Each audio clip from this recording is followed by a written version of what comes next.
Hello! For today's video, tuturuan ko kayo kung paano mag-withdraw gamit ang GCash dito sa Malaysia. So first, i-insert nyo muna yung card nyo. And then, mamili naman kayo ng language. So for this, ang pinili ko ay English. And then, i-enter nyo naman yung PIN number.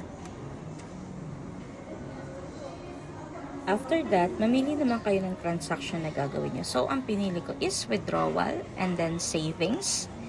And then, ito naman yung mga amount na pwede nyong piliin. So, ang pinili ko is RM200. And then, ito naman yung conversion. So, as you can see, ang amount dito is 2,836.99. So, ang pipiliin nyo ay yung skip conversion.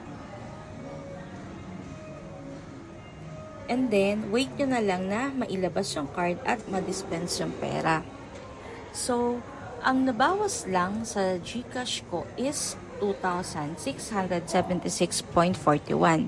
So, yun, lagi nyong pipiliin yung local currency, which is yung Malaysian Ringgit.